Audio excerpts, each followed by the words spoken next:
सभी का स्वागत है। आज इंटरमीडिएट केमिस्ट्री का ये सेकंड पार्ट और इसमें हम लोग एल्डिहाइड कीटोन और कार्बोक्सिलिक एसिड को पढ़ रहे थे। अब यहाँ से टॉप 12 क्वेश्चन की जो सीरीज है वो आपके लिए निकाली है, जो बोर्ड 2024 के लिए अति महत्वपूर्ण हो सकते हैं। इसमें सबसे पहला जो है वो संघनन यानी कि कंडेंसेशन है और उसके प्रकार। देखिए, एक कंडेंसेशन आपने वो पढ़ा होगा कि जब कोई भी वाष्प होती है उसको वेपर को जब आप ठंडा करते हैं तो वो सीधे कन्वर्ट हो जाती है लिक्विड में। उस क्रिया को भी संघनन ही कहा जाता है और वो भी कंडेंसेशन कहलाती है। और उस संघनन के द्वारा आपकी बारिश होती है। बरसात होना एक कंडेंसेशन ही है, क्योंकि जो समुद्र से या कहीं से भी भाप बन के बादल जाते हैं, क्लाउड जो होते हैं वो आपके वेपर के फॉर्म में होते हैं, वाष्प के फॉर्म में होते हैं। जब ये ठंडी होती है वाष्प तो पानी की बड़ी बड़ी बूंदों या छोटी छोटी बूंदों के रूप में नीचे गिर जाती है, तो वेपर कन्वर्ट इनटू लिक्विड। ये क्रिया आपकी कंडेंसेशन या हिंदी में कहें तो संघनन कहलाती है। यहाँ पे जो संघनन पूछा गया है, संघनन तथा उसके प्रकार, कंडेंसेशन एंड देयर टाइप्स। तो ये जो है वह रासायनिक अभिक्रिया, ये एक रासायनिक अभिक्रिया है, जबकि वो उधर एक भौतिक अभिक्रिया थी जिसमें समान, चाहे वो समान हो या फिर असमान हो यौगिकों के, लेकिन कंडीशन ये है कि दो हो या दो से अधिक, दो से कम नहीं होने चाहिए। तो दो या दो से अधिक अणु, देखिए कार्बन कार्बन के रहेंगे तो ये समान की कंडीशन है क्योंकि दोनों समान है, लेकिन कम से कम दो है, दो से ज्यादा हो सकते हैं। और एक कार्बन होगा दूसरा नाइट्रोजन, तो ये असमान अणु है, उनके बीच में है। तो बंध द्वारा बार बार आपस में जुड़कर एक नया संकीर्ण यौगिक बनाते हैं। तो जो नया संकीर्ण यौगिक बनाते हैं जिसका अणुभार यानी कि जो मॉलिक्यूलर वेट है वो मूल पदार्थ के अणुभार का कोई सरल गुणक नहीं होता है, और ये क्रिया संघनन कहलाती है। इसी को यहाँ पे संघनन कहा जाता है। तो ध्यान रखिएगा, इसके लिए समान हो चाहे असमान यौगिक हो, लेकिन दो या दो से अधिक होने चाहिए। और जब वो बार बार आपस में जुड़ेंगे तो एक नया यौगिक बनेगा जिसका अणुभार मूल पदार्थ के अणुभार से कोई सरल गुणक की कंडीशन नहीं होती है। इसी क्रिया को संघनन कहते हैं। और संघनन जो है ये मुख्य रूप से 3 प्रकार का है। इसमें तीनों में से जो दूसरे नंबर का संघनन है इसको हम लोग एल्डोल संघनन कहते हैं। ये मोस्ट इंपॉर्टेंट की कैटेगरी में आता है। कई बार एल्डोल संघनन आपसे पूछा गया है। अब इसमें संघनन जो है, संघनन मुख्य रूप से 3 प्रकार का है। तो ये 3 टाइप्स होता है। एक बाह्य संघनन यानी एक्सटर्नल कंडेंसेशन, एल्डिहाइड या कीटोन पर हाइड्रोजीन, ध्यान रखिएगा कंपोनेंट, या फिर फेनल हाइड्रोजीन और या फिर हाइड्रोक्सिल एमीन, या एक और है सेमी कार्बेजाइड। इनकी क्रिया एल्डिहाइड या कीटोन पे करा दी जाए तो आज की क्रियाएं बाह्य संघनन के एग्जाम्पल है। तो उससे जो नया कंपोनेंट बन के आता है जिसका अणुभार मूल पदार्थ के अणुभार से सरल गुणक नहीं होता है, तो वो बाह्य संघनन कहलाता है। जबकि एल्डोल संघनन में क्या होता है कि जो अल्फा हाइड्रोजन परमाणु है युक्त एल्डिहाइड तथा कीटोन का तनु क्षार के उपस्थित में एल्डोल संघनन होता है। अब एल्डोल संघनन के लिए इसमें रिएक्शन बहुत महत्वपूर्ण है, ये अक्सर आपसे मांगी जाती है। तो एल्डोल संघनन की जो रिएक्शन है उसको हम यहीं पे लिखे दे रहे हैं, इसका एग्जाम्पल, क्योंकि ये बहुत ज्यादा पूछी गई है। तो इसमें अल्फा के 2 कण ले लीजिए, यानी कि CH3 CHO और प्लस HCH2 CHO। अब यहाँ पे आप देख रहे हैं कि एल्डिहाइड के कम से कम 2, तो एक यहाँ पे ले लीजिए पैरा कार्बन, ये अल्फा, और दूसरा आपका ये अल्फा, 2 अल्फा कण है यहाँ पे। एसिटाल्डिहाइड के 2 अणु लिए गए हैं, तो ये आपका एसिटाल्डिहाइड है। एसीटैल्डिहाइड। तो एसीटैल्डिहाइड के दो अणु लिए गए हैं और इन दोनों अणुओं पे तनु क्षार की रिएक्शन करा दीजिए। तनु क्षार डाइल्यूट बेस पे रिएक्शन होगी की उपस्थित में, तो ये आपका एसीटिल्डोल बना लेंगे। तो ये CH3 CH OH का फोल्ड और CH2 CHO, तो ये कहलाता है आपका एसीटिल्डोल। यही है एसीटिल्डोल। एसीटिल्डोल बनके तैयार होता है और ये क्रिया आपकी एल्डोल संकरण कहलाती है। तो ये इसका एग्जांपल भी मोस्ट इंपॉर्टेंट है। तो यहाँ पे यही ध्यान रखना है कि कम से कम उसके दो अणु। उसके बाद एल्डोल संघनन के बाद में आता है क्लेजन संघनन। अल्फा हाइड्रोजन परमाणु वाले दो समान एस्टर, यहाँ पे एस्टर दिए जाते हैं, ये ध्यान रखना। एस्टर अणुओं या फिर विभिन्न एस्टर अणुओं या फिर एस्टर तथा कीटोन अणुओं के मध्य सोडियम ले लीजिए या फिर आपका मेथिल सोडियम हाइड्रोक्साइड की उपस्थिति में, ये मेथिल सोडियम हाइड्रोक्साइड है, उपस्थित में क्लेजन संघनन होता है। और इसकी रिएक्शन ये हटा दीजिए, आपकी एल्डोल संघनन की रिएक्शन को यहाँ पे देने की जरूरत नहीं है, बहुत कम पूछी गई है। मेन चीज है सबसे ज्यादा जो आपसे पूछा जाता है वो है आपका एल्डोल संघनन।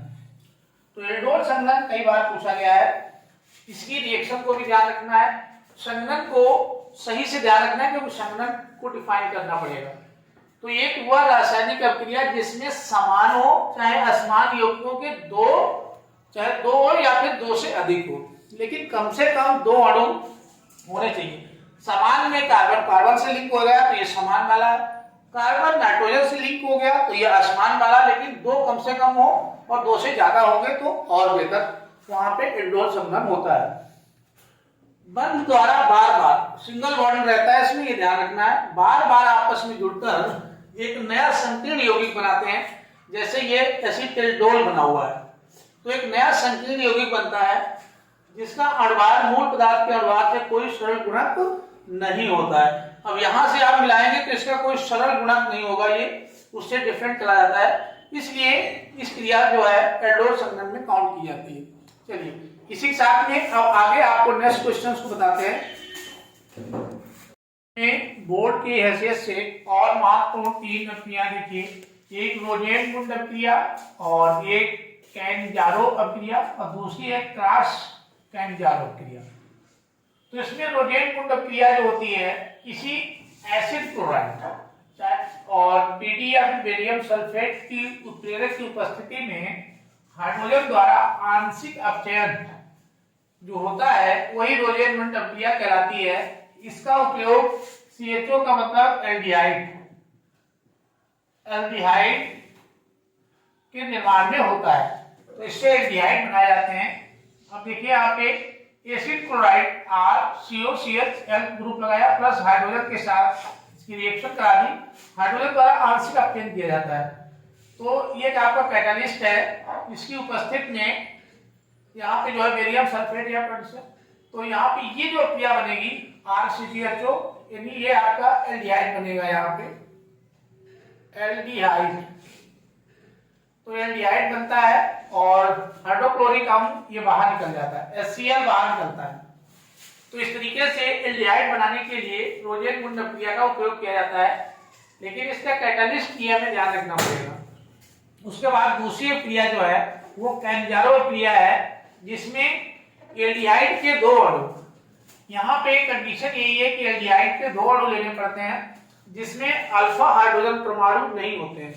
कंडीशन यही है कि उसमें अल्फा हाइड्रोजन परमाणु नहीं होने चाहिए क्योंकि ये उसमें भाग नहीं देगा। तो कास्टिक क्षारों के शांत विलयनों से क्रिया करके उनके एल्कोहल व बसी अम्लों के सोडियम पोटेशियम लवण देते हैं। उदाहरण यहाँ पे लिखा हुआ है, फॉर्मेल्डिहाइड के दो अणु लिए गए सांद्र सोडियम हाइड्रोक्साइड इसको गर्म कर दिया जाता है तो मेथिल अल्कोहल CH3OH और सोडियम फार्मेट, HC वालों को फार्मेट कहते हैं, सोडियम फार्मेट के लवण हमको यहाँ पे प्राप्त होते हैं। अब उसके बाद ये क्रिया कैंजारो क्रिया है, लेकिन एक क्रॉस कैंजारो क्रिया भी होती है, जो जब यहाँ पे फॉर्मेल्डिहाइड व आपका बेंजल्डिहाइड, तो फॉर्मेल्डिहाइड और बेंजल्डिहाइड के मिश्रण को सांद्र सोडियम हाइड्रोक्साइड या फिर पोटेशियम हाइड्रोक्साइड, इन दोनों में से कोई एक आप ले सकते हैं, चाहे सोडियम हाइड्रोक्साइड ले लीजिए या पोटेशियम हाइड्रोक्साइड विलयन के साथ क्रिया करते हैं तो बेंजिल अल्कोहल व फॉर्मेट के जो लवण हैं वो प्राप्त होते हैं, और ये क्रिया क्रॉस कैंजारो क्रिया कहलाती है। यही क्रॉस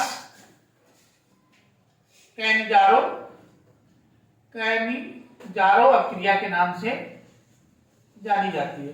तो यही क्रॉस कैंजारो क्रिया है। इसमें ये बेंजल्डिहाइड C6 लग गया है तो बेंजीन हो गया, डिहाइड उसमें जुड़ा हुआ है तो इसको बेंजल्डिहाइड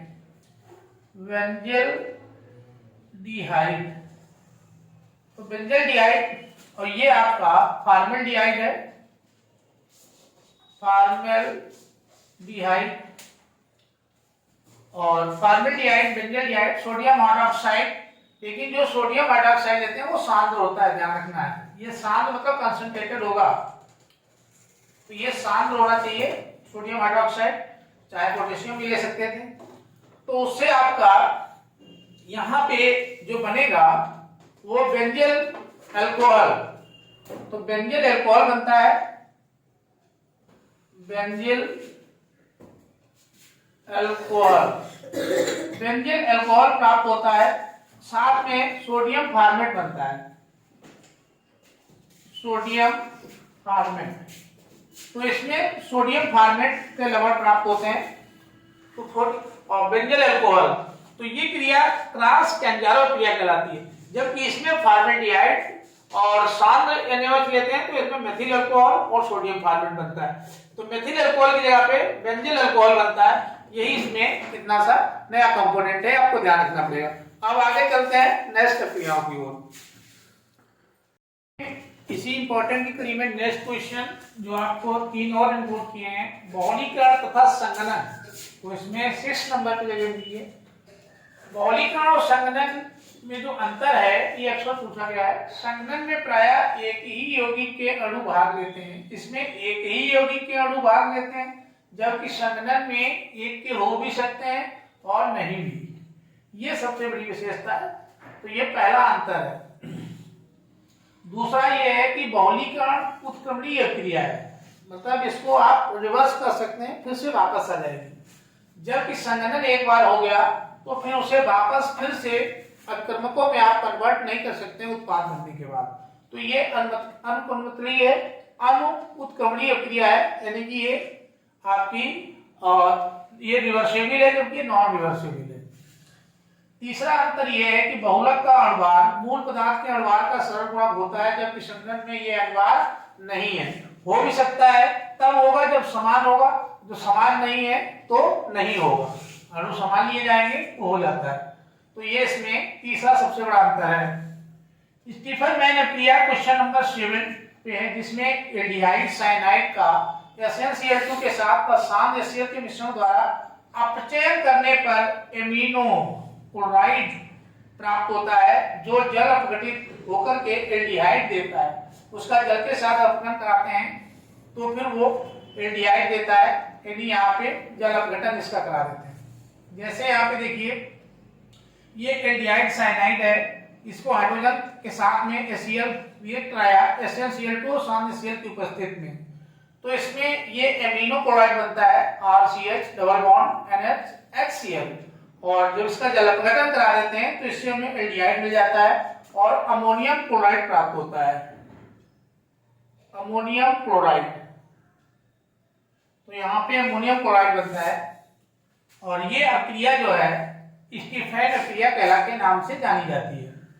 हाफमान ब्रोम एमाइड अक्रिया, ब्रोमीन तथा कास्टिक सोडा या फिर कास्टिक पोटास ले लीजिए, चाहे कास्टिक सोडा ले लीजिए। कहने का मतलब KOH या फिर NaOH विलयन के साथ गर्म करने पर मेथिल एमीन बनता है और यह अभिक्रिया हाफमान ब्रोम एमाइड अभिक्रिया के नाम से जानी जाती है। यहाँ पे एसिटामाइड CH3CONH2 और ब्रोमीन के साथ इसको रिएक्ट कराया पोटेशियम हाइड्रोक्साइड यानी कास्टिक पोटास के उपस्थित में, और उस केस में मेथिल एमीन बना और आपका carbon dioxide KOH potassium carbonate और साथ में पोटेशियम ब्रोमाइड और फिर जल वापस निकल गया बाहर। तो पोटेशियम कार्बोनेट और पोटेशियम ब्रोमाइड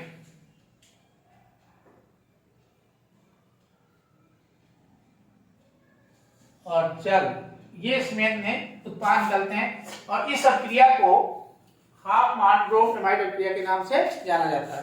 अब इसको यहीं पे समाप्त करते हैं, फिर आपको बताएंगे नेक्स्ट वीडियो में। Thank you for watching.